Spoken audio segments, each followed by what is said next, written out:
Now we'll discuss the characters of the chapter. So in the chapter we will come across 5 characters. अब हम chapter के characters को discuss करेंगे और characters में मेनली 5 कैरेक्टर को चैप्टर में डिस्कस किया गया है. So characters, first is of course Nick Middleton. जो हमारे पहले कैरेक्टर है वो है निक मिडल्टन, क्योंकि ये स्टोरी उन्हीं की है तो ऑफ कोर्स वो मेन कैरेक्टर है, सेंट्रल कैरेक्टर है, क्योंकि पूरी स्टोरी उन्हीं की है, उन्हीं के चारों ओर रिवॉल्व कर रही है. सेकंड इज एक लड़की का जिक्र होता है जिसका नाम है लामो. ठीक है, तो लामो का निक मिडल्टन के साथ क्या रिलेशन है वो कुछ भी डिस्क्राइब नहीं है. ये कितनी बड़ी है, कितनी छोटी है, क्या एज है इसकी, ऐसा कोई भी डिस्क्रिप्शन बुक में गिवन नहीं है. बस इतना है कि चैप्टर के बिगिनिंग में जब निक मिडल्टन अपनी जर्नी को स्टार्ट करते हैं तो ये लड़की वहीं पे होती है राबू से. जब वो अपनी जर्नी को स्टार्ट करते हैं तो ये राबू में होती है. राबू एक जगह है और वहां पे ये उनको एक फेयरवेल गिफ्ट देती है. तो मे बी ये उनको पहले से जानते हैं या तिब्बत में शायद वो जहाँ पे रह रहे होंगे निक मिडल्टन, वहां पे ये लड़की उनसे मिली होगी या उसके घर पे रह रहे होंगे, sort of something like that. अभी हम लोग इतना ही गेस कर सकते हैं. लामो ऑब्वियसली एक तिब्बतियन नाम है तो ये नहीं बोल सकते कि ये कोई ब्रिटिश या निक मिडल्टन इंग्लैंड के थे तो वहाँ की है, लंदन के थे तो वहाँ की है, ऐसा कुछ भी नहीं है. तो ये लामो, ये लड़की तिब्बत की है और ये उनसे इंडिया आने के बाद ही मिली है, तिब्बत में ही मिली है. लेकिन जब वो वहां से अपनी जर्नी को स्टार्ट कर रहे हैं तो ये उनको फेयरवेल गिफ्ट देती है. बस इतना ही है इसके बारे में. Third character is Danny. Daniel Nick Middleton के फ्रेंड है जो निक मिडल्टन को उनके जर्नी में उनके साथ होते हैं कैलाश तक जाने की जर्नी में, लेकिन वो बीच में उतर जाते हैं. वो एक जगह होती है जिसका नाम होता है होर. निक मिडल्टन के साथ वो वहीं तक जा पाते हैं. ठीक है. फोर्थ इज सेटन. एक और कैरेक्टर है सेटन. ये इनका गाइड है, ये इनका ड्राइवर है, बहुत ही एफिशिएंट ड्राइवर है. तिब्बत में रास्ते बहुत ज़्यादा खराब है, स्नोई है, पथरीले हैं, रॉकी एरियाज है, तो वहाँ पे गाड़ी चलाना, वहाँ पे हिली एरियाज में कैसे ले जाना, ये इसकी क्वालिटी है. ये लोगों को वहाँ तक ले जाता है और ये निक मिडल्टन को भी वहाँ तक डार्चिन एक जगह आता है, डार्चिन जो कि लास्ट स्टॉप होता है, वहाँ तक ये उनको लेकर के जाता है. So you can say he is a very efficient driver and guide. And the last character is Norbu. So Norbu is Norbu के बारे में भी ज़्यादा कुछ गिवन नहीं है चैप्टर में, लेकिन हाँ नॉर्बो के बारे में बताया गया है कि he is a lifelong friend and a very ideal friend of Nick Middleton. क्योंकि दार्जिन जाने के बाद वहाँ से सेटन भी चला जाता है, डैनियल भी नहीं रहते हैं, कोई और नहीं होता उनके साथ. तो उस समय इन्हें बहुत ज़रूरत पड़ती है एक बहुत अच्छे दोस्त की, कोई ऐसे इंसान की जो इनको समझे. बिकॉज ये तिब्बत में थे, दार्जिन में, जहाँ की लैंग्वेज इनको आती नहीं थी और इन्हें इंग्लिश बोलना आता था और वहाँ के लोगों को इंग्लिश नहीं आती थी, तो कम्युनिकेशन गैप हो जाता था बहुत ज़्यादा. तो उस समय में जब इनको एक ऐसे फ्रेंड की ज़रूरत थी तब इनको नॉर्बू मिलता है और वो इनका एक ideal and life long friend बन जाता है. उसे इंग्लिश आती थी. ठीक है, तो ये इंग्लिश आने की वजह से उनसे उनकी बातचीत होती है नॉर्बू से और फिर इनकी दोस्ती लाइफ लॉन्ग चलती है और चैप्टर के एंड में नॉर्बू से ये मिलते हैं और चैप्टर फिर वहीं पे खत्म हो जाता है. So basically these are the 5 characters of the chapter. Now we will discuss the theme of the chapter.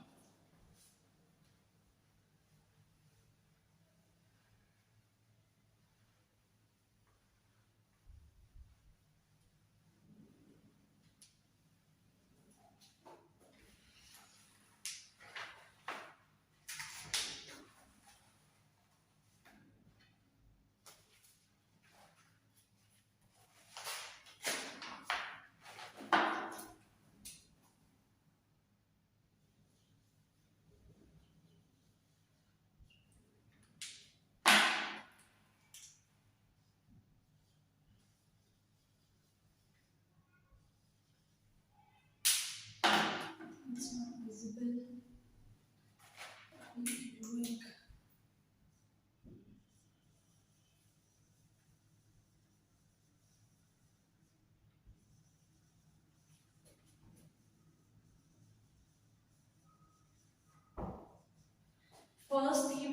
challenges and hardship।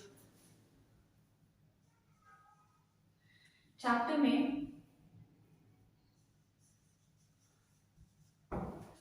में जिस जगह का ट्रैवलॉग मेंशन किया गया है, ये जो ट्रैवलॉग है ये माउंट कैलाश तक है और सिल्क रोड एक शॉर्टकट है।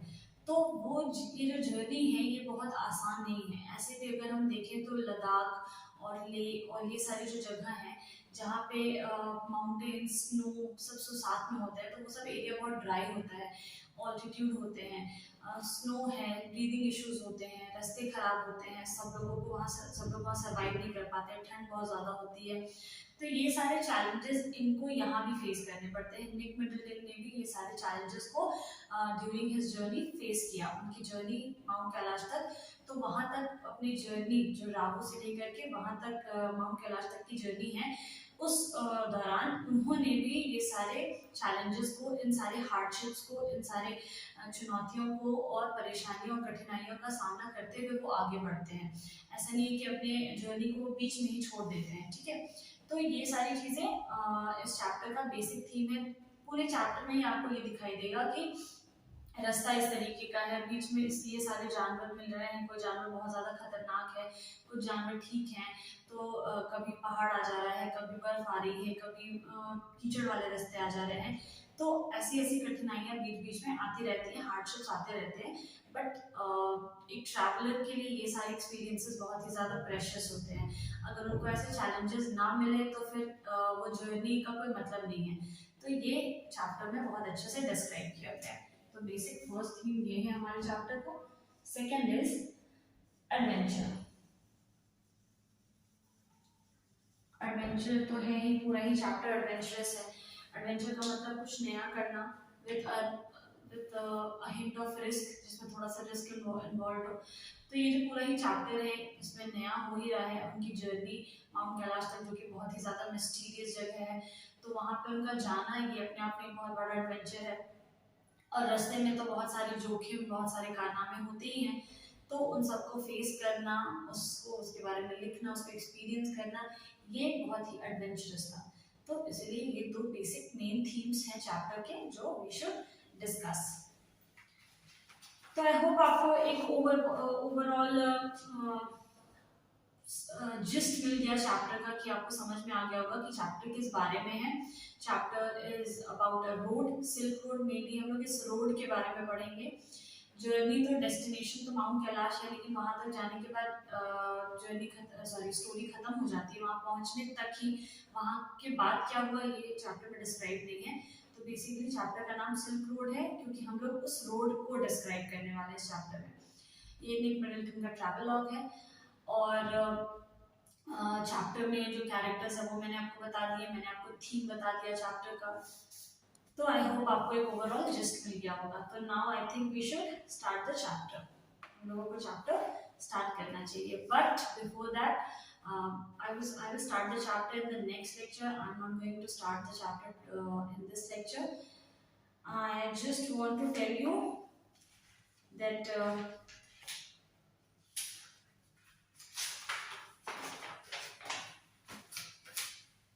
सिल्क रोड, ये जो चैप्टर है ये बहुत ही ज़्यादा इम्पॉर्टेंट है। अगर आप इसको ज्योग्राफी के ये से देखोगे, ज्योग्राफिकल पॉइंट ऑफ व्यू से देखोगे, तो ये सिर्फ एक रोड, एक रास्ता, एक इंग्लिश का चैप्टर नहीं है। ये बहुत ही वास्ट हिस्ट्री, कल्चर, रिलीजन, सब कुछ सारे टॉपिक्स को डील करता है। तो ये एक बहुत ही स्ट्रॉन्ग ऑब्सेशन हो सकता है किसी के रिसर्च का। अगर आप इसको डीपली पढ़ना चाहते हो तो आप सिल्क रोड को ऐसे भी सर्च करके पढ़ सकते हो। उसके बारे में बहुत सारी बातें हैं, क्योंकि हिस्ट्री तो आप देख ही रहो कि कितनी एंशिएंट हिस्ट्री से लेकर के इसके बारे में, इसका टच कितनी एंशिएंट हिस्ट्री से। मैंने आपको बताया कि ये 2nd सेंचुरी से स्टार्ट हुआ था और मिड 15th सेंचुरी तक। अब ये रूट नहीं है, अब लोग यहाँ से ट्रेड नहीं करते, अब तो काफ़ी अच्छे अच्छे रास्ते बन गए हैं। तो ये रूट कैसे कौन कौन सी कंट्री को कनेक्ट करता है और भी बहुत सारे। तो आप सोच सकते हो कि यूरोप एक पूरा कॉन्टिनेंट और एशिया पूरा एक कॉन्टिनेंट, जब इसका ये नेटवर्क है तो ये कितना वास्ट हो सकता है, ठीक है। तो 6400 किलोमीटर तक इसका एक्सपेंशन है और इसमें बहुत सारे जगह को ये कनेक्ट करता है। इंडिया के ही 12 साइट्स हैं जहाँ तक सिल्क रोड पहुँचता है।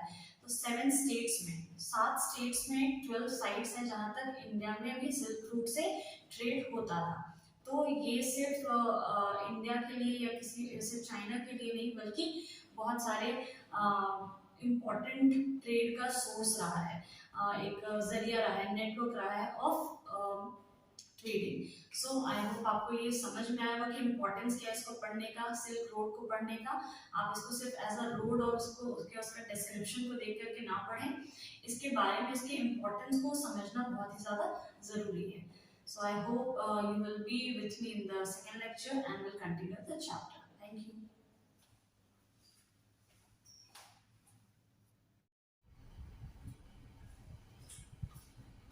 Hello everyone, today I am here with a new topic of class 11th and the topic belongs to your book Hornbill.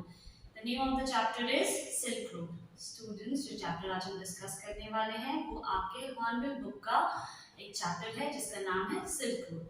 And the chapter has been written by Nick Middleton. और हमारे author का नाम क्या है?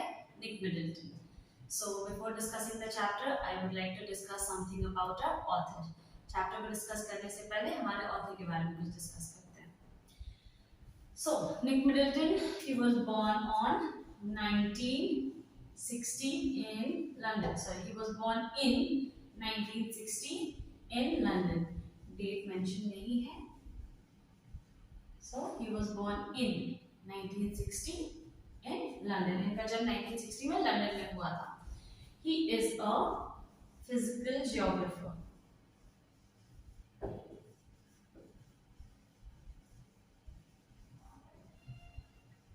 He is a physical geographer.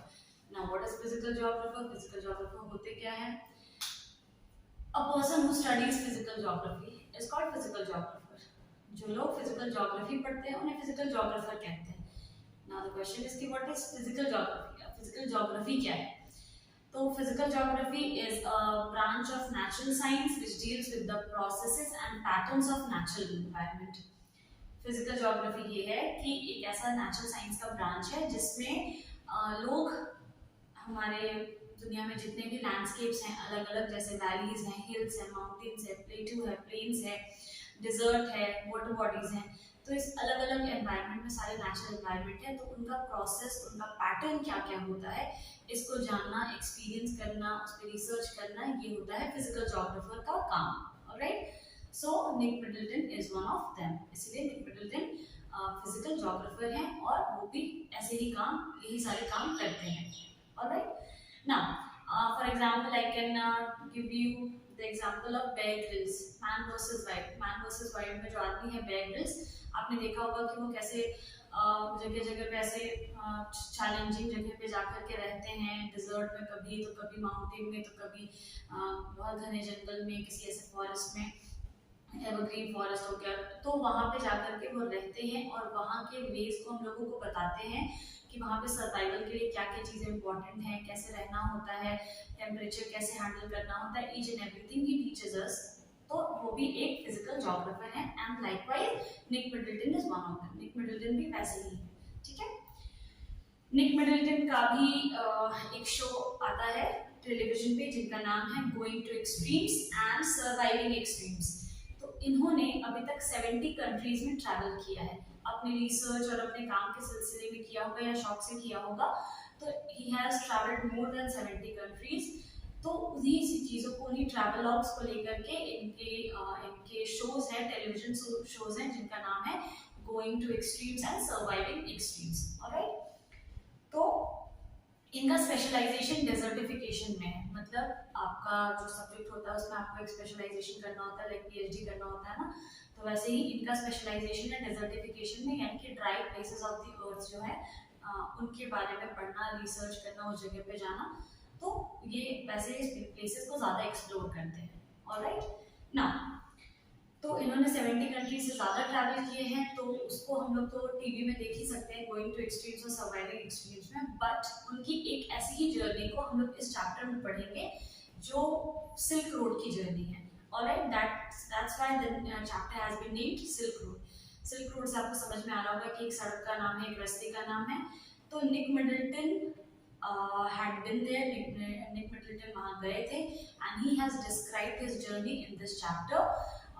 ये जो chapter है ये इनका वन ऑफ द बायोग्राफी, एक छोटा सा ट्रैवलॉग बोल सकते हैं, तो इनकी बायोग्राफी में से एक छोटा सा पार्ट है, तो उसको हम लोग यहाँ पे पढ़ रहे हैं। सो ये जर्नी को डिस्क्राइब किया हुआ है, तो ये क्या कहलाया, एक ट्रैवलॉग। ओके, तो ये ट्रैवलॉग है ना। ट्रैवलॉग मैंने आपको पहले भी किसी चैप्टर में बताया है, एक दो चैप्टर में, कि ट्रैवलॉग होता क्या है। तो जब एक आदमी, एक इंसान अपने जर्नी को, उसके छोटे छोटे डिटेल्स को लिखता है, जॉट डाउन करते हैं, या वीडियो के थ्रू रिकॉर्ड करते हैं, ऑडियो के थ्रू रिकॉर्ड करते हैं ईच एंड एवरी मोमेंट, तो उसको ब्लॉगिंग या ट्रैवलॉगिंग कहते हैं। तो अलग अलग चीज़ों को, जब आप जैसे खाने का कोई ब्लॉग बना रहे हैं कि खाना बन कैसे रहा है, जो रेसिपी वगैरह हर कुछ रिकॉर्ड करते हैं। अलग अलग फूड ब्लॉगर्स होते हैं जो जहाँ जहाँ जगह जगह पे जाकर के सिर्फ वहाँ के खाने का रिकॉर्डिंग करते हैं, उसके बारे में लिखते हैं, तो फूड ब्लॉगर हो गया। ट्रैवलॉग मतलब जो लोग जगह जगह घूमते हैं और वहाँ के अपने एक्सपीरियंस को, एक एक जर्नी के डिटेल को लिखते हैं, वो उनको कहते हैं ट्रैवलॉग। तो ऑब्वियसली इन्होंने अभी तक 70 कंट्री से ज़्यादा ट्रैवल किया है, तो ये अपनी जर्नी को जब लिखते हैं तो उसको ट्रैवलॉग बोला जाता है। तो ये भी जो चैप्टर हम पढ़ने जा रहे हैं, ये इनकी जर्नी है सिल्क रोड में, और उसी को हम लोग पढ़ने वाले हैं। एक्चुअली ये सिल्क रोड जा क्यों रहे हैं, क्योंकि सिल्क रोड ये गए क्यों, क्योंकि he was travelling to Mount Kailash, इनको जाना था माउंट कैलाश, और उस रास्ते में ये रास्ता आता है, ठीक है, सिल्क रोड आता है, शॉर्टकट लिया था इन लोगों ने, तो वहीं पे ये रास्ता मिला इन लोगों को, तो रास्ते को इन्होंने डिस्क्राइब किया है, और इसीलिए इस चैप्टर का नाम है सिल्क रोड। ऑलराइट, अब ये सिल्क रोड है क्या, सिल्क रोड इसका नाम क्यों है। सिल्क रोड एक बहुत ही इम्पोर्टेंट आप बोल सकते हैं ट्रेड रूट पूरे वर्ल्ड का, ठीक है, बहुत इम्पोर्टेंट ट्रेड रूट रहा है। Let me lock the board first.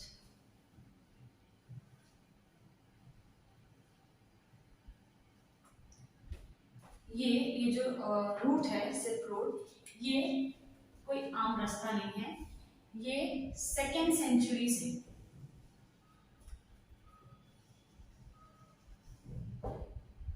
Till mid 15th century, ठीक है, तब तक ये रूट एक्टिव रहा था। 2nd सेंचुरी से लेकर के 15th सेंचुरी तक इस रूट पे आना जाना लगा था। मेन पर्पस क्या था, ये एक नेटवर्क था, it was a network of Eurasia, ये एक नेटवर्क था यूरेशिया का। यूरेशिया क्या है, तो Europe plus Asia is Eurasia. तो आप देख सकते हैं कि यूरोप एक कॉन्टिनेंट है और एशिया एक कॉन्टिनेंट है। इन दोनों कॉन्टिनेंट का एक रूट है जिसका नाम है सिल्क रोड, ठीक है। ये एक नेटवर्क था, और यहाँ से लेकर के यहाँ तक आने जाने का आप बोल सकते हैं ये रास्ता था, और ये काफी लंबे समय तक चला है, सिर्फ 100 साल नहीं, 200 साल नहीं, बल्कि देखते हैं आप 2nd सेंचुरी से लेकर के मिड 15th सेंचुरी तक ये रास्ता काम करता रहा, चलता रहा। तो ये चलता क्यों था ये रास्ता, इसमें ऐसी क्या खास बात थी, ये ट्रेड रूट था, ठीक है, ये कोई आम रास्ता नहीं था, ये एक ट्रेड रूट था, इस पे व्यापार होता था, इस रास्ते से व्यापार इस रास्ते से व्यापार किया जाता था। ये जो रास्ता है ये 6400 किलोमीटर तक एक्सपैंड करता है, स्पैनिंग इसका उतना है, उतना लंबा रूट है ये। और ये ईस्ट और वेस्ट यानी कि यूरोप और एशिया, ये दोनों डायरेक्शंस में आप बोल सकते हैं कि इस रूट की वजह से रिलीजियस, पॉलिटिकल, इकोनॉमिकल, स्पिरिचुअल हर तरह के फेलिसिटेशन हुए हैं, मतलब बढ़ावा मिला है इस रूट की वजह से। अब ऑब्वियसली एक नेटवर्क है, तो ईस्ट के आदमी वेस्ट आएंगे, वेस्ट के आदमी उधर जाएंगे, तो लोग मिक्सचर तो होगा ही ना, लोगों का मिलना जुलना, घुलना मिलना होगा, और भी लोगों का आना जाना होगा। तो ये एक रास्ता आप बोल सकते हैं, एक जरिया था, एक नेटवर्क था लोगों के मिलने का, कल्चरली, पॉलिटिकली, इकोनॉमिकली, व्यापार करने के लिए, पैसे कमाने के लिए, एक दूसरे के धर्म को जानने के लिए, एक दूसरे के कल्चर को समझने के लिए। तो ये एक बहुत ही इम्पोर्टेंट रूट था, बहुत ही इंपॉर्टेंट रोल इसने प्ले किया है। अंडरस्टूड ना। ये जो नाम है, ये सिल्क रोड इसका नाम क्यों पड़ा, क्योंकि ये एक बहुत ही ज्यादा highly producing, highly lucrative trade करता था सिल्क का चाइना से। ठीक है, इस रूट में चाइना से सिल्क ट्रेड होता था। ठीक है, चाइना सिल्क, तो चाइना से जो सिल्क बनते थे चाइना में, वो यहाँ से टेक्सटाइल सिल्क जो फैब्रिक होता है, ठीक है, उसको यहाँ से चाइना से इधर उधर ले जाना, लाना और दूसरे कंट्रीज में पहुंचाना, इस चीज़ का काम, व्यापार किया जाता था। और चाइना में बहुत ही ज़्यादा सिल्क का प्रोडक्शन होता था ना, और उससे बहुत ही ज़्यादा फायदेमंद भी होता था। उस रूट की वजह से इतने सारे, एक ही व्यापार नहीं बल्कि और भी बहुत सारे व्यापार, ऊंट, हाथी, ये सारे जानवर, याक, इन सब का ट्रेड भी किया जाता था। तो शुरू से एक चीज से हुआ था, उसके बाद ये लोगों के आप बोल सकते हैं जीने का जरिया बन गया था। ऑलराइट, तो आई होप आपको समझ में आ गया होगा कि ये सिल्क रोड इसका नाम पड़ा था। इसको सिल्क रूट भी कहते हैं और सिल्क रोड भी कहते हैं। सिल्क रूट सिर्फ इंडिया के बाहर नहीं बल्कि इंडिया में बहुत सारे कंट्री को कनेक्ट करता है सिल्क रूट। ठीक है, तो सिल्क रूट इंडिया में कहाँ से कनेक्ट करता है, I will tell you. Bihar में, जम्मू एंड कश्मीर में, महाराष्ट्र में, पुडुचेरी, पंजाब, तमिलनाडु, उत्तर प्रदेश। तो 7 इंडिया में भी 12 साइट्स है, 12 जगह है जहां से सिल्क रूट क्रॉस करता है। 7 स्टेट से, 7 स्टेट है लेकिन 12 साइट्स है। ठीक है, तो सिल्क रूट का वहां से कनेक्शन है। इस चैप्टर में ऑथर जो है वो माउंट कैलाश को ट्रैवल कर रहे होते हैं हिमालयन बेल्ट से। तो माउंट कैलाश कहाँ है, तिब्बत में है। ठीक है, तो माउंट कैलाश से तिब्बत से माउंट कैलाश तक का जो जर्नी है वो वहां से जब ट्रैवल कर रहे होते हैं तो वो सिल्क रूट को शॉर्टकट पकड़ते हैं और वो सिल्क रूट को ट्रैवल करते हैं, इसलिए उन्होंने चैप्टर को सिल्क रूट के नाम से लिखा है। क्लियर? आई होप आपको यहाँ तक समझ में आ गया होगा। मैं छोटा सा समरी फिर से आपको दे देती हूँ। चैप्टर का नाम है सिल्क रोड। निक मिडलटन एक फिजिकल ज्योग्राफर थे। इन्होंने बहुत सारी कंट्रीज में ट्रैवल किया है और उनका ये छोटा सा ट्रैवल जर्नी यानी कि ट्रैवलॉग ये चैप्टर भी है जिसका नाम है सिल्क रोड। सिल्क रोड क्यों है, क्योंकि ये माउंट कैलाश जा रहे होते हैं और माउंट कैलाश कहाँ है, तिब्बत में है। तो हिमालयन बेल्ट से भी सिल्क रोड क्रॉस करता है, तो ये उसी रूट को पकड़ के जाते हैं। तो इसीलिए उस रूट को, उस जर्नी को इन्होंने डिस्क्राइब किया, इसीलिए चैप्टर का नाम सिल्क रोड है। I hope you have understood. अब माउंट कैलाश की बात करें तो माउंट कैलाश क्यों जाना चाहते थे, इस बात का जवाब देना is like it is a very meagre question, बहुत ही तुच्छ सवाल है। ठीक है, माउंट कैलाश अपने आप में एक मिस्ट्री है, खास करके ऐसे एक्सप्लोरर्स जो होते हैं जिनको ऐसे फिजिकल ज्योग्राफर, इनके लिए माउंट कैलाश को एक्सप्लोर करना अपने आप में एक लाइफ टाइम एक्सपीरियंस है। ठीक है, किसी के लिए भी, कोई भी अगर माउंट कैलाश जाता है तो अपने आप में एक लाइफ टाइम एक्सपीरियंस है। वहाँ इतनी सारी चीजें हैं ढूंढने के लिए, जानने के लिए, इतना एक्सपीरियंस है। और ऐसा नहीं कि इंसान सारे क्वेश्चंस का आंसर दे करके आता है, क्योंकि वो बहुत ही मिस्टीरियस जगह है माउंट कैलाश। वहाँ पे इंसान को इतने आसानी से सारे सवालों के जवाब नहीं मिल जाते हैं। आपको पता होगा कि माउंट कैलाश जो है वो तिब्बत के ऑटोनॉमस रीजन में आता है। ऑटोनॉमस रीजन चाइना का जो रीजन है, जो इंडिपेंडेंट होता है, उसको बोला जाता है ऑटोनॉमस रीजन। तो उसको उन रीजन्स में आता है। इंडिया को उसके कोई लेना देना नहीं है, लाइक कंट्रोल नहीं है, चाइना ही उसको कंट्रोल करता है। माउंट कैलाश की ऊंचाई है वो 6638 मीटर्स है, यानी कि 21,778 फीट है। ठीक है, तो माउंट कैलाश ऐसे फिजिकल ज्योग्राफर्स के लिए एक बहुत ही आप बोल सकते हैं कि खदान है, ट्रेजर है, इस तरीके का। वहाँ जाने के लिए इतनी सारी चीजें हैं। माउंट कैलाश अपने आप में एक डेजर्ट है, अपने आप में एक पहाड़ है, अपने आप में एक स्नो रीजन है, अपने आप में वहाँ पर फॉरेस्ट है। हर एक चीज वो इतना मिस्टीरियस है कि वहाँ पे आपको सारे लैंडफॉर्म्स दिखाई देंगे। उसके बारे में जितनी भी बातें की जाए उतनी कम है। वहाँ इतनी सारी मिस्ट्रीज हैं। लाइक सबसे पहले आज तक कभी कोई माउंट कैलाश चढ़ नहीं पाया है। उससे ज़्यादा ऊंचा है माउंट एवरेस्ट, और भी बहुत सारे पहाड़ उससे ज़्यादा ऊंचे हैं, लेकिन वैसी चोटी, वैसी पीक बहुत सारे हैं उससे भी ज़्यादा ऊंचे, जिसको लोग क्लाइंब कर चुके हैं, नॉट आसानी से, लेकिन जिसको लोग क्लाइंब कर चुके हैं, जिसके टॉप पर लोग जा चुके हैं, लेकिन माउंट कैलाश पे अभी तक कोई नहीं चढ़ पाया। चाइना, रशिया सब मिलकर के कोशिश कर रहे हैं, लेकिन अभी तक ये मिस्ट्री किसी को सॉल्व नहीं कर पाया कि आखिर लोग उसका एक्सपेडिशन क्यों नहीं कर पाते हैं। सेकेंड, वहाँ से बहुत मिस्टीरियस साउंड्स आते हैं, तो इसकी और क्यूरियोसिटी वाला रीज़न है लोगों के पास ये जानने के लिए कि आखिर वो आवाज़ आती कहाँ से। कुछ लोगों का कहना है कि अंदर से डमरू की आवाज़ आती है, हमिंग साउंड यानी ओम का साउंड आता है। तो वी एज इंडियन हम लोगों को पता है कि mount Kailash is of so much significance for us. वो हमारे लिए माउंट कैलाश इज शिव जी का घर और उनका स्थान, तो वहाँ पे ऑब्वियसली हमारे लिए बहुत शॉकिंग बात नहीं कि वहाँ पे मिस्ट्रीज क्यों है, बिकॉज वी आर रिलीजियस, हम लोग ये सारी बातों पे मानते हैं, ठीक है। But other countries are exploring और ट्राइंग टू एक्सप्लोर किया कि वहाँ पे है क्या क्या क्यों आवाज़ें आती है। तो हमारे पास हम as a Hindu we in a Hindu religion we believe कि हम लोगों से कोई बोलेगा कि हाँ अंदर से डमरू का आवाज़ आता है और ओम का साउंड आता है, तो वी विल सिंपली से कि हाँ वहाँ पे तो शिव जी हैं तो आएगा ही आवाज़। डमरू वही में जाते हैं और ओम का वो मेडिटेशन करते हैं तो वो साउंड वहाँ से आना जाहिर है, तो we have the answer. But scientific reason क्या है? This is spiritual, this is a religious reason और स्पिरिचुअल रीजन है, लेकिन इसके पीछे साइंटिफिक रीजन क्या है ये भी जानना अपने आप में। तो ये साइंटिफिक रीजन जानने के लिए लोग बहुत ज़्यादा कोशिश करते हैं, खास करके ऐसे एक्सप्लोरर, ऐसे वंडरर्स, ये लोग ज़्यादा चाहते हैं, ऐसे जोग्राफर्स, साइंटिस्ट, ये लोग ज़्यादा चाहते हैं कि वैसी मिस्ट्रीज हम लोग सॉल्व कर पाएँ। देन ऐसा मानना है कि कुछ ऊंचाई पे जाकर के वहाँ पे टाइम स्पीड अप हो जाता है माउंट कैलाश में, यानी कि एजिंग बढ़ने लगती है, एजिंग होने लगती है ज़्यादा, और आपके नाखून बहुत जल्दी बढ़ने लगते हैं, आपके बाल बहुत ज़्यादा टूटने लगते हैं, एट्सेट्रा एट्सेट्रा।